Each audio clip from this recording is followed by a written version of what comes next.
Hello everyone, I am Dr. Panduranga Nayak, Principal and Associate Professor, S.V.S. Swami College, Bantwal. Today I am going to interact with you on the topic Income from Other Sources Part 1. Any income for that matter that must fall in any one of the 5 heads of income. There are 5 heads of income, you know already. First one, income from salary. Second one, income from house property. Third one, income from business or income from professional income. Fourth one, capital gains. Then the last one is income from other sources. An income, if it is not falling under any of the earlier 4 heads, then that will be taken under the head income from other sources. That's why this head, that is income from other sources, it is called a residual head. Residue means remaining. So any income which does not fall under any of the earlier 4 heads will be taken under the head income from other sources. Okay, what are the items that are taken under the head income from other sources? So it could be divided under 2 heads. One is specific incomes under section 56 subsection 2 and the other one is other incomes. Let me quickly have a glance over these items. I am not going to explain each and every item in detail because later on these items are discussed somewhere. Any winnings from lotteries, crossword puzzles, races including horse races, card games and any other game of the nature of gambling and betting. Income by way of interest on securities. The income is not chargeable under section 28, that is business income. Any income from letting on hire purchase, letting on hire machinery, plant or furniture, provided such income is not taxed under section 28. Any income from letting off building on hire along with plant or machinery fitted thereto, provided such income is not taxed under section 28. Any sum means amount received by the SSC from the employees as contribution to any provident fund or superannuation fund or any other welfare fund, provided it is not chargeable under section 28. Any sum received under a key man insurance policy including bonus, if not chargeable under section 15 or 28. Key man insurance policy means it is a policy taken on very important person in an organization. In an organization, all are important, but some are more important. In other words, there are some people who are very important to an organization. The success or failure of an organization depends on such people. If any insurance policy is taken on the life of such people or persons, and on maturity, if amount is received by the persons we call key man, so that is taxable under the head income from other sources. Here not only the sum issued but also the bonus which is going to be received will be taxed under the head income from other sources. Then any gift received without any consideration by any individual or HUF, Hindu undivided family, from any person or persons exceeding 50,000 in aggregate. This point we are going to study in detail later on. Advance money forfeited on any agreement to sell a capital asset, taxable in the year of sale of the said asset. Then under other incomes there are so many items, you can just refer to that a little later. I am not going to explain that, you can just go through that later on.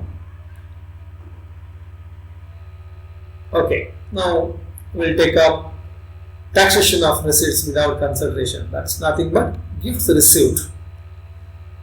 If an individual or HUF receives on or after 1/10/2009 any sum of money or property without consideration, it is chargeable in the hands of recipients provided the value exceeds 50,000 in aggregate. In other words, gift received either in the form of money or in the form of property without any consideration, and if the amount exceeds 50,000, then it is taxable under the head income from other sources. If the amount in aggregate, if it is less than 50,000, it is not taxable. Now here you may receive the gift either in money or in the property form. So property here means what? Property means immovable property, being land or building or both. Then shares and securities, jewelry, archaeological collections, that means some artifacts or some objects relating to historical study, drawings, paintings, sculptures, that is objects made up of mud or any other metal, sculptures, or any work of art. So, any gift received either in money form or in the form of property without consideration, and if the amount exceeds 50,000, the entire amount will be taken under the head income from other sources. If the amount is less than 50,000, then it is exempt. Then, in case the property is received for a consideration less than 50,000, so it is received for a consideration less than 50,000, but the aggregate fair market value exceeds 50,000, then the difference between the fair market value and the consideration is chargeable to tax. Supposing the consideration is 40,000, but the fair market value is 50,000, the difference is taxable under the head income from other sources.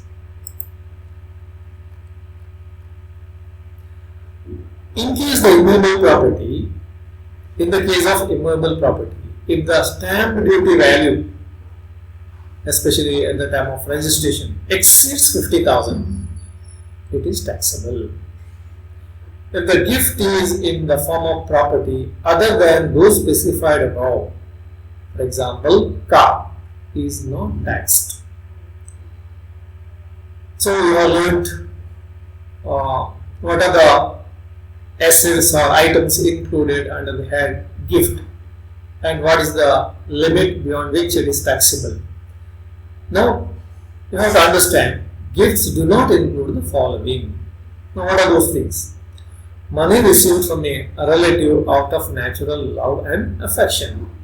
So if any gift is received from spouse or say uncle or some other relatives, that is not taxable, that is exempt. Money received on the occasion of marriage, so that is also not taxable, but money received on the occasion of marriage anniversary, that is taxable. Money received or credited under a will or by way of inheritance. So if a person before his death writes a will, and accordingly if you receive the gift, whatever may be the amount, that is exempt from tax. That limit of 50,000 does not applicable here. Money received by or credited to an employee or dependents of a deceased employee from an employer by way of bonus, gratuity, pension or insurance or any other sum solely in recognition of the service rendered by the employee. Yes. Next, money received in contemplation of death of an individual. Money received in anticipation of death of an individual or karta or member of HUF, Hindu Undivided Family. Money received from a local authority like municipality, municipal corporation, local board, port trust authorities, etc. Money received from any fund, foundation, university or other educational institution, hospital or any trust referred to under section 10 subsection 23C. Okay, then money received from a charitable institute registered under section 12AA. Charitable institute means any institute created not with the intention to make profit, but its intention is charity, that is to help somebody or for a particular social cause. Now you have loan here, that is money received from a relative out of natural love and affection is not taxable. But what do you mean by relative? What is the definition of the term relative? So it is like this. I am not going to explain that in detail. Spouse of the individual. Spouse means for an husband, wife is the spouse. For the wife, it is the husband who is the spouse. Brother or sister of the individual. So brother or sister of an assessee. Then brother or sister of the spouse of the individual. Brother or sister of the spouse of the individual. I told you spouse means wife or husband. So wife's brother or sister. Or for the wife, it is for wife, spouse is husband and his brother or sister. Brother or sister of either of the parents of the individual. Brother or sister of either of the parents of the individual. Parents means father or mother. Their brother or sister. Okay? Maybe father's brother or sister or mother's brother or sister. Any lineal ascendant or descendant of the individual. I'll explain a little later about this. Any lineal ascendant or descendant of the spouse of the individual. The spouse of any of the persons referred to in 2 to 6 above. Now, what do you mean by that? A linear ascendant or descendant of the individual or spouse of the individual? The term lineal ascendant or descendant would cover an ascendant or descendant with 3 degrees from the individual. That means what? With the help of example, you can understand better. Parents, grandparents, and great grandparents. So, for the assessee, parents, great grandparents, and great grandparents. So, thus, that covers ascendant or descendants with 3 degrees of that individual or an assessee. Then, children, grandchildren, and great grandchildren. So, they are nothing but descendants. So, thus I think we have understood who are relatives. So, any gift received from the relative, that is exempt from gift tax. Now, we will take up an important topic, that is income from interest on security. This is an important component of income from other sources.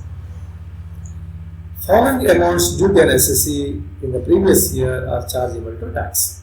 That is interest on any securities of the central government or state governments.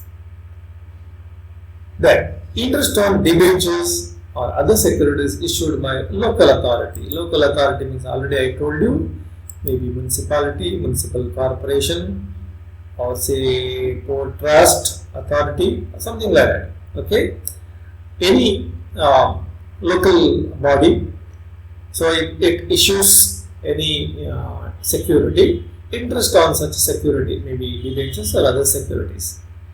So that falls under income from interest on securities. Interest on debentures issued by an Indian company. Interest on any securities issued by statutory corporation. Statutory corporation means any corporation created by the parliament by passing a special act in the parliament.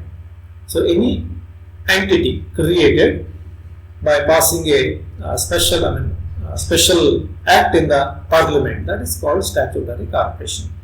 Like Life Insurance Corporation of India, State Trading Corporation of India. So, these are examples for statutory corporations. So, interest on any securities issued by a statutory corporation. So, that's also an example for interest on securities. which falls under the head income from other sources. So here you have to understand one thing.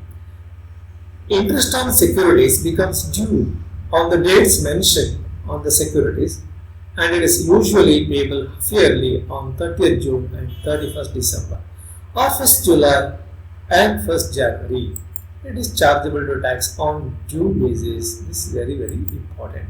What do you understand by this? Say, Mr. X is the security holder.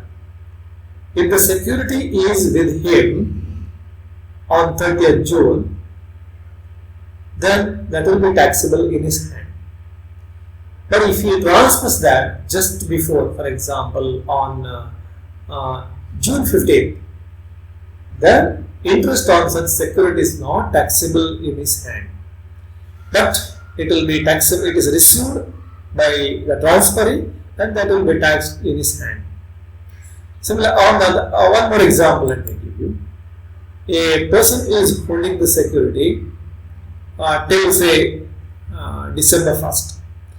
On December 1st, he transfers the securities to somebody. In that case, he will receive only interest due on 30th June. Whereas on 31st December, the security will not be there with him, and therefore he is not going to receive the interest. Therefore, that is not taxable in his hand. That will be taxable in the hands of transfer. Let me give another example. Say if you purchase security, let us say on 1st of December, then you are not entitled to get this 30th June interest, whereas you are entitled to get 31st December interest. Supposing you purchase the security on, let us say 5th of January. In that case, you are not entitled to receive either interest which falls due on 30th June or on 31st December. So this is the way you have to treat the interest on these securities. So it is chargeable to tax on due basis. I will explain this further when I solve the problems subsequently. Okay, now let us understand what are the kinds of securities. That's an important topic. You must understand this, otherwise you will not be able to solve the problems in this chapter. Okay, first one is lesser tax securities. Here what it means is, issuing authority, they issue the securities and the SSE holds the security. So when the interest is due, then the issuing authority will deduct the tax on that, normally 10%, then the remaining amount will be given to the SSE or the security holder. So that is why it is called less tax securities. Supposing a company issues say 10% debentures, okay, if nothing is mentioned, that is taken as lesser tax security. So a person is holding 10% lesser tax security of rupees 1 lakh. So on 1 lakh, interest for the year is, let us say, at the rate of 10%, that is 10,000. Then entire 10,000 will not be given to the security holder. From that, tax will be deducted at the rate of 10%. So 10,000 minus 10% of 10,000, that is 1,000. So that will be deducted, and only the remaining 9,000 will be given to the security holder. But when computing the income, you have to take 10,000 only. But what the security holder receives is just 9,000. So such securities are called lesser tax securities. Let us go into the details. Less tax securities, commercial or non-commercial, are those in respect of which the interest accrued is paid to the security holder after deduction of income tax at the prescribed rates at source by the issuing authority. As I have mentioned you, normally it is 10%. So from the interest earned, 10% tax will be deducted and the remaining amount will be given to the security holder. But while computing the income of that assessee, so that should be grossed up and the income accrued has to be taken. The amount of tax so deducted is deposited with government treasury in the name of security holder. So the company, let us say, it issues the security, less tax securities. Then, while paying the interest, that will deduct the tax at the prescribed rate, and only the remaining amount will be given to the security holder. But whatever tax is deducted, that cannot be retained by the issuer. So here, for example, a company, and that has to be deposited in the government treasury or government treasury. I mean, sorry. Then, of course, when assessing his tax liability, he can claim a credit for the tax so deducted. So, at the end of the previous year, on the total income, you are computing the taxes. From the total taxes, you can deduct this tax, that is tax deducted at source by the issuing authority of the security. Then the TDS, that is tax deducted at source, is 10% in respect of interest on security or debentures issued by a local authority or statutory corporation. Similarly, debentures issued by a limited company, whether listed in a recognized stock exchange in India or not. So sometimes you may come across the terminologies like listed and non-listed. So earlier the difference was there in computation of taxable income. Rate of TDS was different, but now it does not make any difference whether the security is listed or non-listed. The rate of deduction is 10%. So this point you have to remember while solving the problems. So 10% is the TDS on the security, interest on security or debenture issued by a local authority or statutory corporation. Similarly, debentures issued by a limited company, whether listed in a recognized stock exchange in India or not. What is listing of a security? If the name of the company, if the stock is listed, included in the official trade list of the stock exchange, then we see that it is listed in the stock exchange of India. Therefore, listing means any security, if it is included in the trade list of any stock exchange, then we say that it is listed in a stock exchange in India. Okay, here it is very clear. If the rate percentage is given, it is not grossed up as it is already the gross amount of interest, and income tax is to be deducted therefrom. Let me give an example. Supposing the value of securities held is 1 lakh and rate is 10%. So it is given 10%, 1 lakh debentures of a company. So in this case, so on 1 lakh, you will apply 10% and therefore you will get 10,000. 10,000 itself is the gross amount and therefore that is not to be grossed up. So if the rate is given, it is not to be grossed up. On the other hand, if it is given, the assessee received 9,000 rupees on 10% less tax securities of rupees 1 lakh. So he has received 9,000. When he received 9,000, he will get the net amount because company is going to deduct the tax and then only the remaining amount will be given to him. Therefore, whatever he has received, it is after TDS. That means it is a net amount. So it should be definitely grossed up. So it's given here. If in the case of these securities, the net amount of interest is received is given, it has to be grossed up. If the rate is given, calculate the amount but don't gross it up. But if net amount is given, then definitely it should be grossed up. So that's about less tax securities. Now we will take up taxable government securities. There are two types of taxable government securities. Number one, issued by the central government, and the other one is issued by state government. Okay, no tax should be deducted at source uh, on the interest on these securities.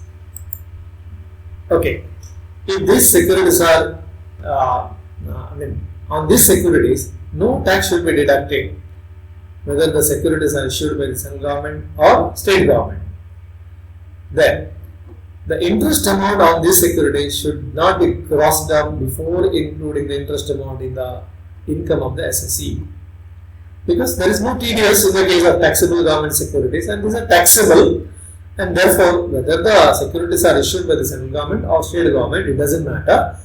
Only the amount should be taken to the total income of under the head income from other sources. Of course, later on that will be considered under the head total income.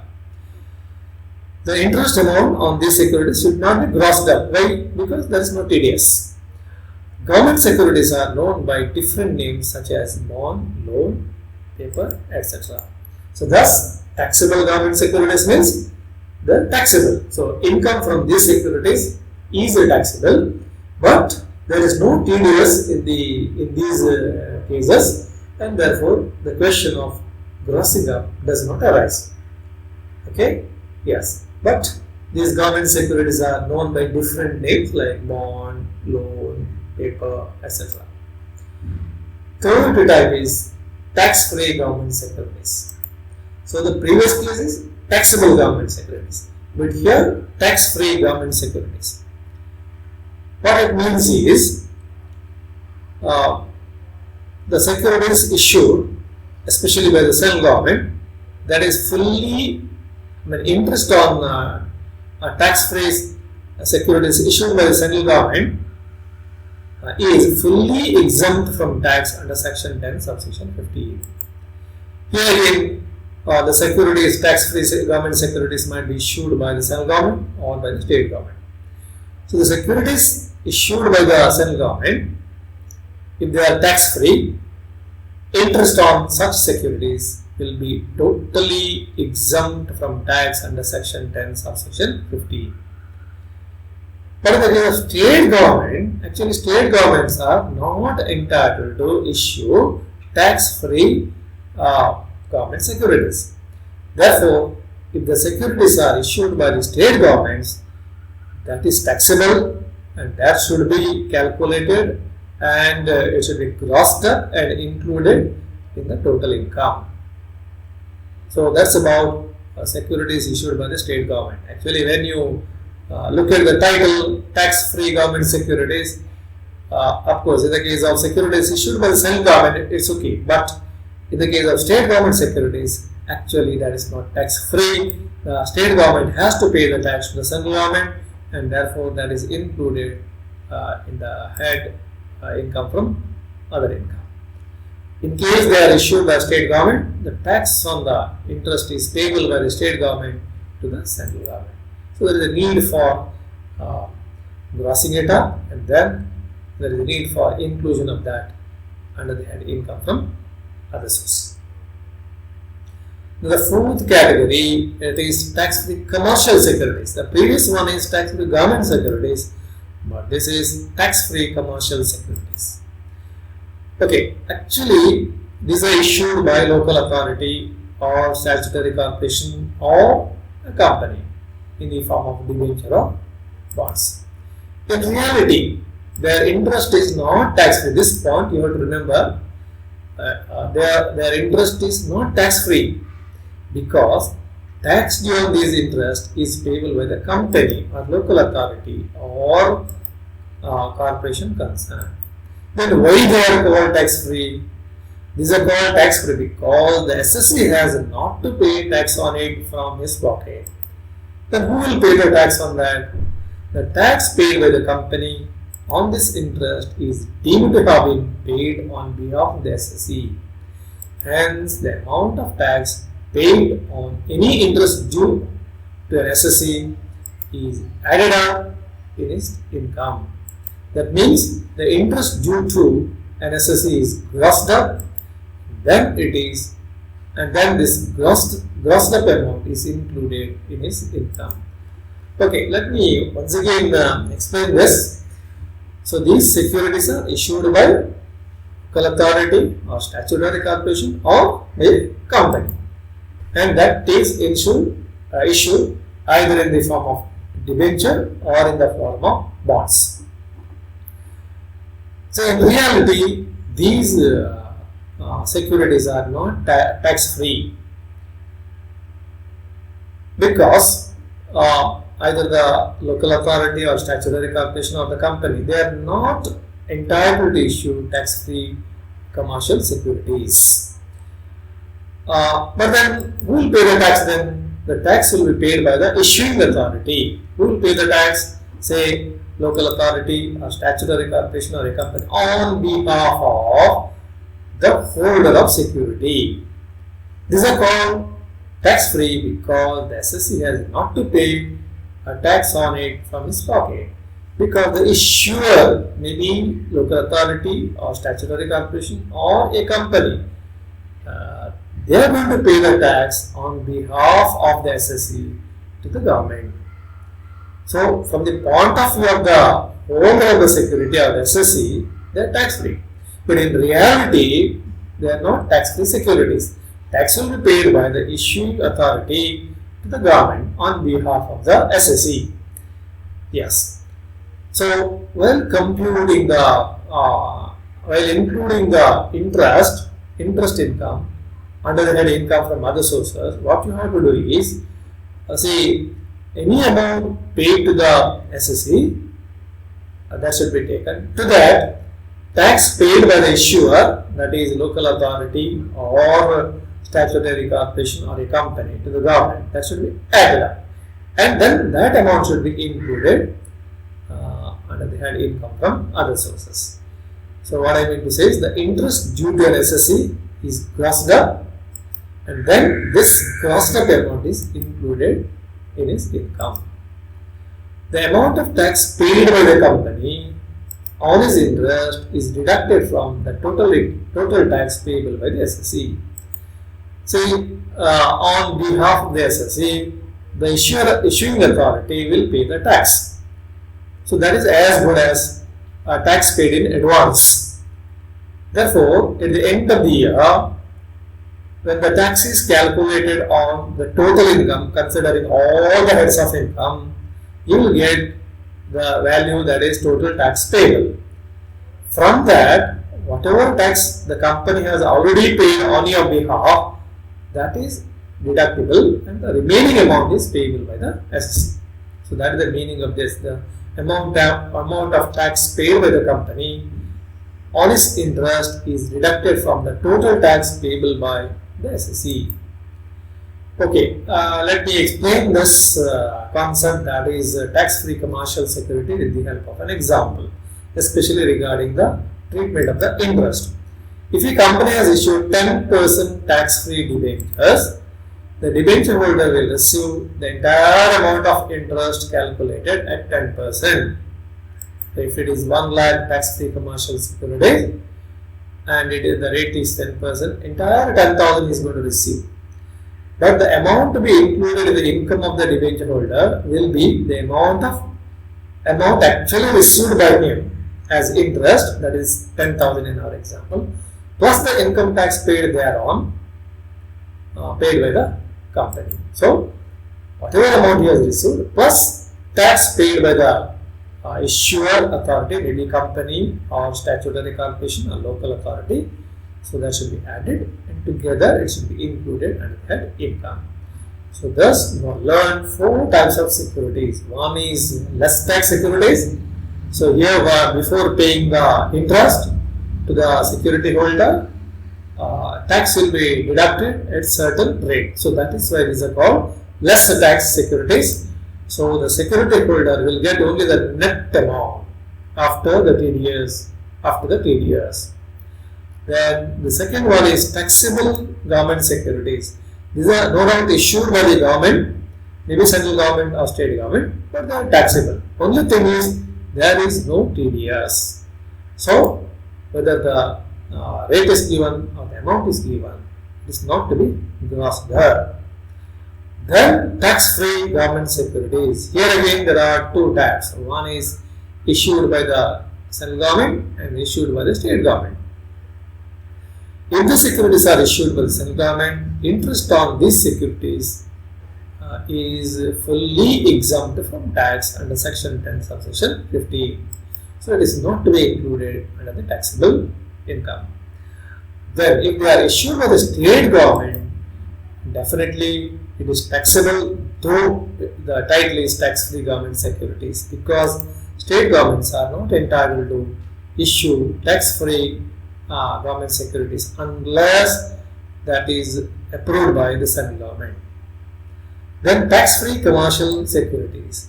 Though the title is tax-free commercial securities, in reality they are not tax-free because they are issued by the local authority or statutory corporation or a company. And here, whatever the rate of interest on the securities, entire amount will be given to the security holder, and the security holder will not pay any tax on that, and there will not be any TDS. The entire amount will be given as it is to the security holder, but the tax on that will be paid by the issuer authority or issuing authority like local authority, statutory corporation or a company to the government. Now in this case, the amount to be included under the head income is whatever amount is received by the SSC plus tax paid by the issuing authority to the government together will be taken as income to be taxed under the head income from other sources. I think by now you have understood this very clearly. Now next concept is grossing up of interest. So you have come across the terminology grossing up. It should be grossed up. I have made a mention of this many times. Now, what is grossing up of interest? So taxable interest refers to the net interest received by the security holder plus the amount of income tax deducted at source or paid by the security paid by the security issuing authority, paid by the security issuing authority on behalf of the security holder. So here what I meant to say is, let us say less tax securities. In the case of less tax securities, let us say the value of the securities held is 1 lakh and TDS is 10%. Now what is received by the SSC is just 90,000. So that 90,000 cannot be taken as income of the SSC for tax purpose, rather 9,000. So on 1 lakh at the rate of 10%, so the interest received by the SSC is 9,000. So 9,000 cannot be taken as income of the SSC. So while including the interest under income, what you have to do is 9,000 plus TDS of 10%, that is 1,000. So 10,000 should be taken as income for tax purpose. So thus taxable interest refers to the net interest received by the security holder plus the amount of income tax deducted in source or paid by the security issuing authority in the case of tax-free commercial securities on behalf of the security holder. So where the net amount is given, the amount has to be grossed up. That is, it must be converted into gross amount. The procedure or the process of converting net interest into gross interest is known as grossing up of interest. So, what is grossing up of interest? The procedure or process of converting net interest into gross interest is known as grossing up of interest. Grossing up of interest received in the case of non-corporate SSC is done in the following manner. In the case of less tax securities issued by local authority and statutory corporation, it is 100 by 90. This is because 10% is the TDS. So after TDS, what remains is 90. So the amount given is 90. So what is 100? So to calculate that, you have to follow this procedure, 100 by 90. Supposing the amount received on less tax securities is 9,000, then 9,000 into 100 by 90, that will come to 10,000. 10,000 should be included as income under the head income from other sources. Less tax or tax-free commercial securities, it is 100 divided by 90. Interest amount should be multiplied by 100 and divided by 90. Yes, now let us study the rules of grossing of interest. First we'll take tax-free central government securities. Interest on tax-free central government securities is fully exempt from tax under section 10 subsection 15. Therefore, it is not included in total income. So that is exempt. Then, interest on tax-free state government securities. Already you came to know that state government is not entitled to issue tax-free securities. Therefore, even though the name is tax-free, the tax on that should be paid by the state government, or if it is issued by the local authority, or issued by the statutory corporation, to the government, central government. So it should be always grossed up unless it is very clearly going to the problem that such interest is fully exempt under section 10 subsection 15. So normally it should be grossed up by 100 by 90 unless it is clearly given in the problem that such interest is fully exempt under section 10 subsection 15. The interest on less tax securities issued by a local authority or statutory corporation should be grossed up by 100 divided by 90 if net interest is given. If rate of interest is given, it should not be grossed up. Now let me elaborate on this.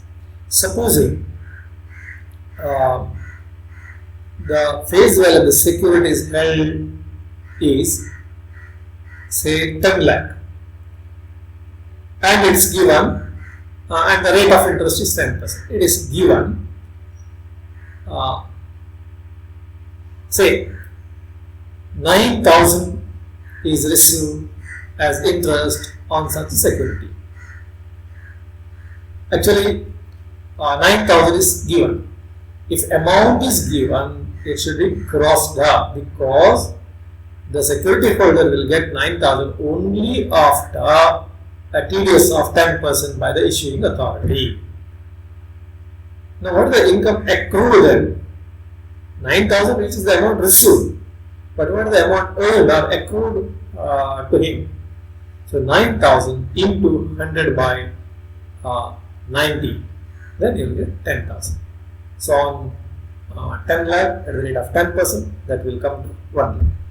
So 90,000 into 100 by 90, so that is 1 lakh. So 1 lakh is the amount to be included under the head income. But if the rate of interest is given, for example 10 lakh into 10%, automatically you will get the interest earned. That is before TDS. Therefore, it should not be grossed up. Interest on tax-free commercial security should always be grossed up by 100 by 90, whether its a rate percentage is given or the amount is given. So, in the case of tax-free commercial securities, whether the rate is given or the amount is given, in both the cases, that should be grossed up. I will explain that further when I take up problems. Interest on lesser tax commercial securities should be grossed up if net interest received is given, that is 100 by 90. If the rate of interest is given, interest on less tax commercial securities should not be grossed up. This is similar to this point C. This point C. It is similar to point C. Here it is issued by local authority or statutory corporation, but here it is issued by a company. That's all. I think by now you have understood how to gross it up. So in the case of tax-free central government securities, it is not to be grossed up because that is exempt from tax. In the case of state government securities, that should be necessarily grossed up unless it is clearly given in the problem that such interest is fully exempt. The treatment is similar even if it is issued by a local authority or statutory corporation. That should be grossed up unless it is exempt under section 10 subsection 15. The interest on less tax securities issued by local authority and statutory corporation, that should be grossed up. The amount is given or interest received is given. If the rate of interest is given, it should not be grossed up. If interest on tax-free commercial securities, in the case of interest on tax-free commercial securities, the interest amount should be grossed up whether the rate is given or the amount is given. In the case of interest on less tax commercial securities, that should be grossed up if the net interest is given, but if the rate of interest is given, it is not to be grossed up. Now, in the following cases, TDS is not applicable. So, you are not required to deduct TDS. TDS will not be applied before paying the amount to the security holder. That is on national development bonds, national savings certificates first issue, 7-year national savings certificates fourth issue, debentures issued by a cooperative society or any institution notified by the central government, such securities issued by central or state governments to such class of persons and subjects to such conditions as may be notified by the central government in the official gazette. So, if the central government specifies that interest on certain securities are not taxable subject to certain conditions, then that is not, in that case, TDS is not applicable. I repeat, such securities issued by central government or state governments to such class of persons and subject to such conditions as may be notified by the central government in official gazette. Then debentures issued by a company in which public are substantially interested. Substantially interested means they are holding substantial shares in the company. So they are having substantial voting power in the company. So debentures issued by a company in which the public have substantial interest because they hold substantial voting power in the company. So if debentures are issued by such company, yes, provided the debentures are listed in a recognized stock exchange in India. I told you what is listing. The securities are listed in the official trade list of stock exchange. Okay, the debentures are listed in a recognized stock exchange in India. The interest is paid to a resident individual by an account payee check. Account payee check means the person must have an account in a bank, and in that case only, okay, there is no TDS, and the individual must be a resident individual. Okay, next, the aggregate amount of interest so payable does not exceed rupees 5,000. Okay, so in all these cases, there is no need of TDS. Avoidance of tax. Yes, in this case, tax will be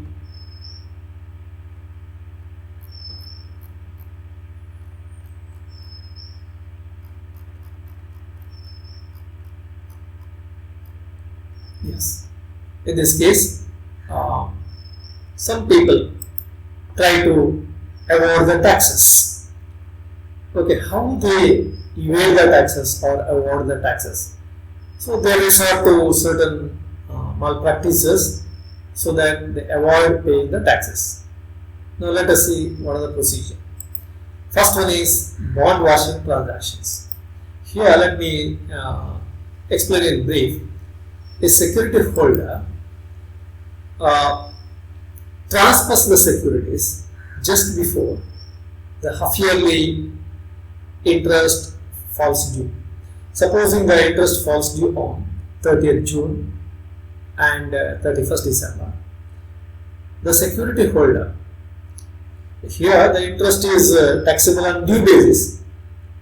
Therefore, just before the day of interest due. Let us say if 30th June is the day of interest due, say just 1 or 2 days before that, he transfers the securities to somebody whose income is below exemptable limit, or his income is very less, so that he falls under very lowest level of tax rate.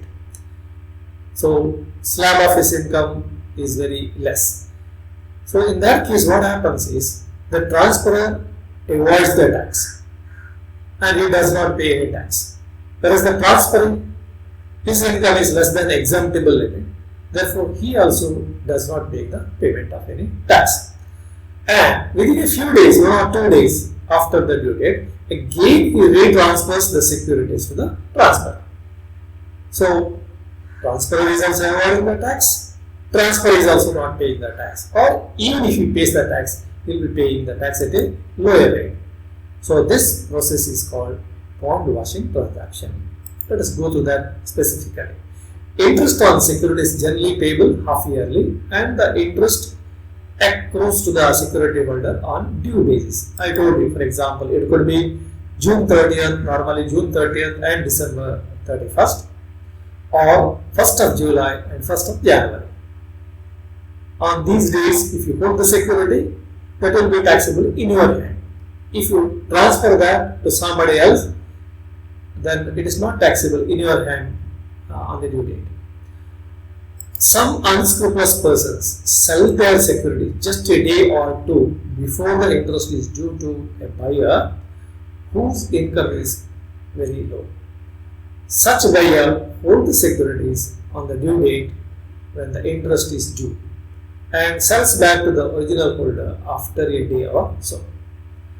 Thus, the seller avoids the tax completely and the buyer may not have to pay the tax as his income does not exceed the exemptable limit. Such transactions are known as bond washing transactions.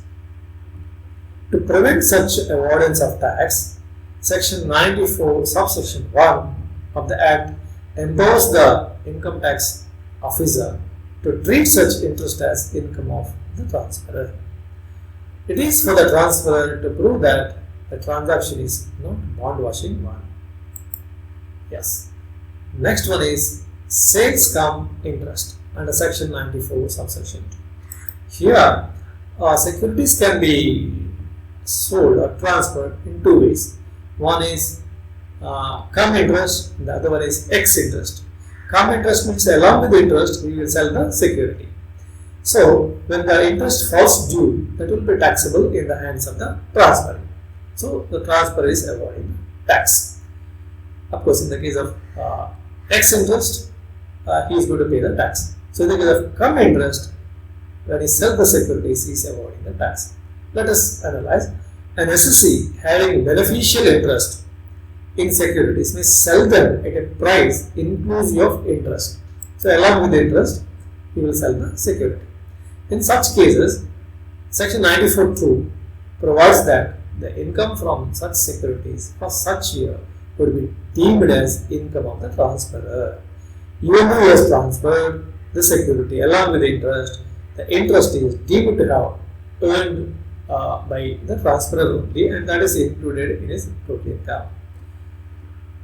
The provision of Section 94, here it includes both 94 subsection 1 and subsection 2, is not applicable if the security holder proves to the satisfaction of the assessing officer that there has been no avoidance of income tax, or the avoidance was exceptional and not systematic, and there was no such avoidance during the 3 years preceding the previous year.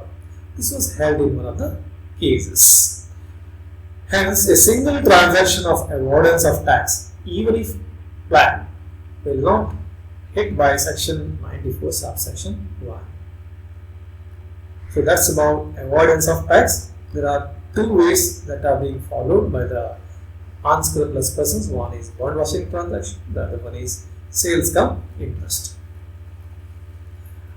Now, what is this topic? That is winning from lotteries. Already I made a mention winning from lotteries, crossword puzzles, races, including horse races, card games, and other games of any sort, or from gambling or betting of any form or nature whatsoever is taxable as income from other sources under section 56.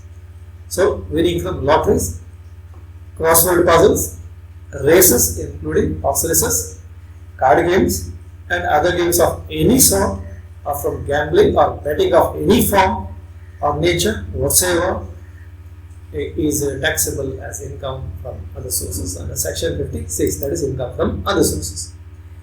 So here let us say an agent who sells the lottery tickets, he tries to sell the lottery tickets, but supposing some tickets remains with him unsold when the lottery is lottery day is for example over, and luckily supposing from out of the unsold security, unsold lottery tickets, one of the lottery tickets gets the prize or wins the prize, then the agent only receives the prize money. Then whether it is taxable under the head income from other sources, the answer is no. That will be taken under the head business income. So, income accruing to an agent in respect of prizes won on unsold lottery tickets in his possession is income from business, not income from other sources. So, this was also held in one of the cases.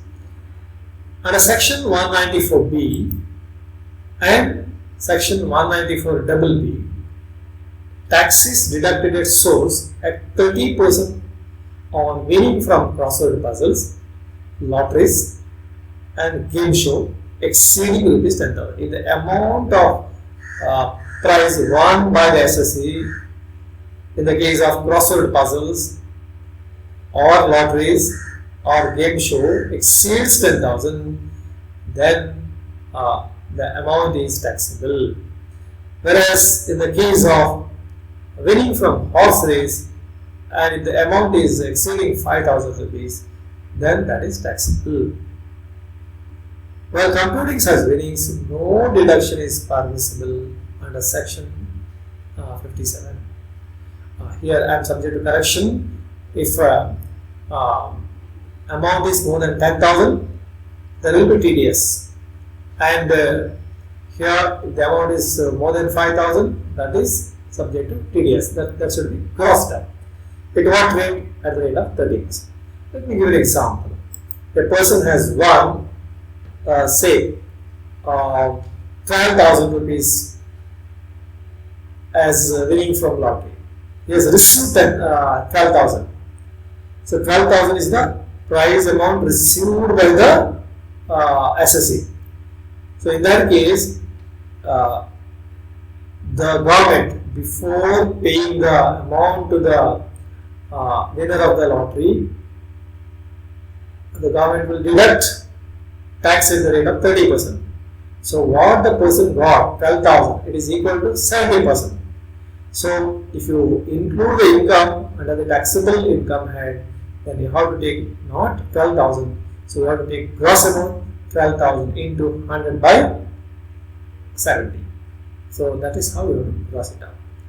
So while computing such winnings, no deduction is permissible under section 57. Let us take some examples here. Cost of lottery tickets or collection charges on lottery price is not deductible. Say a person may win the prize in the case of lottery, say 10 lakh, and he might have spent for purchasing lottery tickets, let us say 5,000. So from 10 lakh, 5,000 is not deductible because any expenses incurred in connection with the lottery, that is not deductible. And similarly, for example, in the case of crossword puzzle, the condition is that there is an entry fee, and you might have paid the entry fee while contesting in the competition, and ultimately you might have won the prize. So only the price amount is taken as income. So no deduction is allowed in the form of entry fee. So cost of lottery tickets or collection charges on lottery price is not deductible. Similarly, entry fees paid for crossword puzzles is not deductible from the prize one. Deduction under section 80C to 80U is not permissible if the gross total income consists of such winning rule. The total income of the SSC consists of income from all the 5 heads of income. But in certain cases, let us say there is no other income except income from other sources, that too winning from say lottery or some other item. In that case, he is not entitled to get any deduction under section 80C to 80U. For example, he might have invested some amount in some Apple securities, or he might have invested in PPF, or he might have purchased NSC, he might have paid a premium on insurance policies. So these are all falling under 80C. Not only 80C, any deduction under 80C to 80U, they are not deductible from the gross total income. If the gross total income consists of only winning from say lottery, crossword puzzle, or races, or betting, etc. If the net amount is given, it has to be grossed up, say like this 100 by 70, because TDS is at the rate of 30%. TDS on interest on bank deposits is 10%. And if PAN, that is permanent account number, is not submitted, then the rate is 20%. And the amount should exceed 10,000. The amount exceeds 10,000 in the form of interest on bank deposits, then there is TDS of 10%. If PAN card is submitted. If PAN card is not submitted, it is 20%. And in case of other deposits, if the interest is 5,000 or more, yes, TDS is 10%. If PAN is presented, it is 20%. However, the SS submits the form 15G or 15H along with PAN, there will be no TDS. In the case of senior citizen, there will be no TDS if the interest does not exceed rupees 50,000. So sometimes, the SSC is not liable to pay any tax because his income is very low. It is below the exemptable limit. Or he will invest and he will see that there is no tax payable by him. In this case, if interest amount is more than 10,000, then actually bankers are liable to deduct the tax at the rate of 10%. But the SSC, by completing or filling a stipulated form, he can submit that to the bank and inform that he is not paying the taxes, either his income is below exemptable limit or he has been investing and not paying the taxes for the last so many years. So in that case, bankers will not deduct the tax from the interest income. So that is the meaning of this. And in the case of senior citizens, there is no TDS up to rupees 50,000. Only if the amount exceeds 50,000, that is TDS. Now let us know about deduction under section 57. Under each head, there will be certain deductions allowed. For example, in the case of salary income, there are certain deductions like standard deduction, then say entertainment allowance in the case of government employees, and professional tax, etc. In the case of income from house property, there are certain deductions under section 24. For example, standard deduction, and then interest on loan. So that way. So in the case of income from other sources, certain deductions are allowed under section 57. What are they? Let us see. Commission or remuneration for realizing the interest on securities.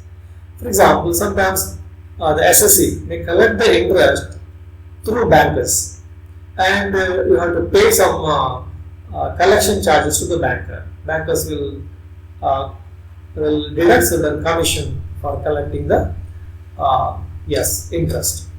So that is deductible from the income. let me explain. These charges are usually paid by the SSE to the bank or any other person for collecting the interest. If the SSE collects the interest by himself, no deduction is allowed. Usually, if collection charges is given as a percentage, it is calculated on the net amount realized. So, any expenses incurred for realizing the interest, then that is deductible. Here, that is one rule. If the income is taxable, expense is deductible. If the income is not taxable, interest is not deductible. This rule you must understand. Deduction in respect of employees' contribution towards staff welfare schemes. This deduction is allowed only if such sum means amount is credited by the taxpayer to the employee's account in the relevant provident fund before the due date. Due date means the date by which the amount is to be deposited as per contract of service. Then repairs, depreciation in the case of letting out of plant, machinery, furniture, building, under section 57 subsection 2. Following expenses are deductible. One is current repairs of building. Insurance premium against risk of damage or destruction of premises. Repairs and insurance of machinery, plant and furniture. Depreciation of building, plant, machinery or furniture. So these are the expenses deductible from income from these assets. Standard deduction in the case of family pension. So here the rule is 1/3 of such pension or 15,000 whichever is less. So family pension means pension received by successors of the deceased person. For example, assessee might have died while he is in service or even after that.